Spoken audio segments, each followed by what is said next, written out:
মেয়ে মানুষের জীবনটা আসলেই বড় অদ্ভুত। যতই মন খারাপ থাকুক না কেন, অসুস্থ থাকুক না কেন, রান্নাঘর থেকে কেন জানি ছুটিয়ে নিতে পারে না। প্রতিটা মেয়ে মানুষের মনের কথা হচ্ছে এটা, যেটা আমি বললাম। হ্যালো এভরিওয়ান, আসসালামু আলাইকুম। আমার নতুন পেজে ভিডিও দেখার জন্য সবাইকে অনেক ধন্যবাদ এবং ভালোবাসা। আমার অপরাজিতা প্রথম পেজটাতে একটু সমস্যা হয়েছে, যার কারণে এখন থেকে রেগুলার এই পেজটাতে ভিডিও আপলোড করব। এতদিন যারা আমাকে ভালোবেসেছেন, আশা করি আপনারা আমাকে আবার ভালোবাসবেন। সকাল থেকে আজকে মনটা খারাপ, তারপরেও আমার পেট তো আর মানবে না আমার যেহেতু মন খারাপ, তাই চলে আসলাম রান্নাঘরে। আর বাসায় তো হেল্পিং হ্যান্ড নেই, যার কারণে কালকে পরীক্ষা দিয়ে শরীরটা অনেক ক্লান্ত ছিল। আজকে আমার একদমই মন চাচ্ছিল না রান্না করতে, তারপরে তো রান্না করতেই হবে, কারণ বাকি সবার দায়িত্ব নিয়েছি খাওয়ানোর। হাতে মেখে গরুর মাংসটা বসিয়ে দিলাম, আজকে যেহেতু শুক্রবার। সাথে করলা আলু ভাজি করব, তো করলা আলুটা লবণ দিয়ে মাখিয়ে রেখেছি কিছুক্ষণ। এইভাবে করলা আলু মাখিয়ে রাখলে কিন্তু তিতা ভাবটা একদম লাগে না, আর খেতেও অনেক মজা লাগে। কিছুক্ষণ মাখিয়ে রাখার পরে তো ভালো করে ধুয়ে নিলাম। আমরা আগে থেকে যত কিছুই ভেবে রাখি না কেন, পরিকল্পনা মতো কিন্তু কিছুই হয় না। কিন্তু আমি একটা কথা সবসময় মনে প্রাণে বিশ্বাস করি, আল্লাহ যা করে ভালোর জন্যই করে।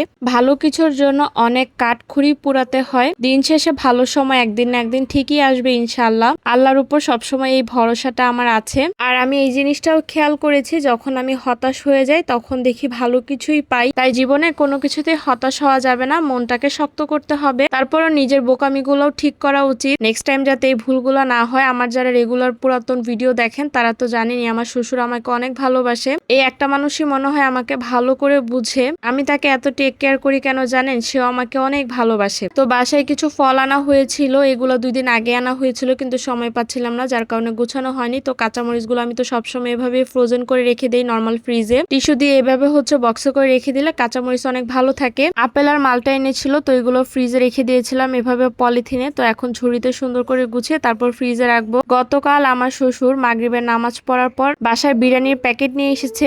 আমার শ্বশুরের যেহেতু ডায়াবেটিস, যার কারণে, আর আমাদের বাসা তো একদম টপ ফ্লোরে, যার কারণে বাবার উঠতে কষ্ট হয় দেখে তো বাবা আছরে নামাজ পড়তে বাহিরে যায়, এসে নামাজ পড়ে একদম বাসায় আসে। গতকাল রাতে বাবা মাগরিবের নামাজ পড়ে বিরিয়ানির একটা বাটি নিয়ে এসেছে, কারণ মসজিদে মিলাদ হয়েছিল, তো সে নিজে না খেয়ে আমার জন্য নিয়ে এসেছে, বিরিয়ানি খাবো তাই। আমার যেহেতু বাবা নেই, কিন্তু আলহামদুলিল্লাহ আমি বাবার মতো একজন মানুষ পেয়েছি। আছে মাংসটা আলু দিয়ে ঝোল করেছিলাম, আর সাথে কোকো ছিল। বিকালের দিকে পেঁপে কেটেছিলাম। আর আমার শ্বশুর আমার জন্য যে বিরিয়ানি প্যাকেটটা নিয়ে এসেছিল, সেই ভিডিও ক্লিপটা ভাবলাম আপনাদের সাথে শেয়ার করি। আজকে যেহেতু আপনার ভাইয়া বাসায়, তো যার কারণে সে আমাকে ডাব কেটে দিচ্ছিল। আমার শ্বশুরের এই ছোট ছোট জিনিসগুলো আমার কাছে অনেক ভালো লাগে। আসলে আমি সবসময় অল্পতে অনেক খুশি হই। গরম গরম বিরিয়ানি যাতে খেতে পারি, যার কারণে বাবা মাগরিবের নামাজ পড়ে বিরিয়ানিটা একদম বাসায় নিয়ে চলে এসেছে। তারপর আমার কাছে বিরিয়ানিটা দিয়ে তারপর আবার এশা নামাজ পড়ে বাসায় এসেছিল। আর এই মিলাদের বিরিয়ানিগুলো খেতে কিন্তু ভালোই লাগে। যাই হোক, এই ছিল আমার আজকের ব্লগ। সবাই ভালো থাকবেন, আল্লাহ হাফেজ।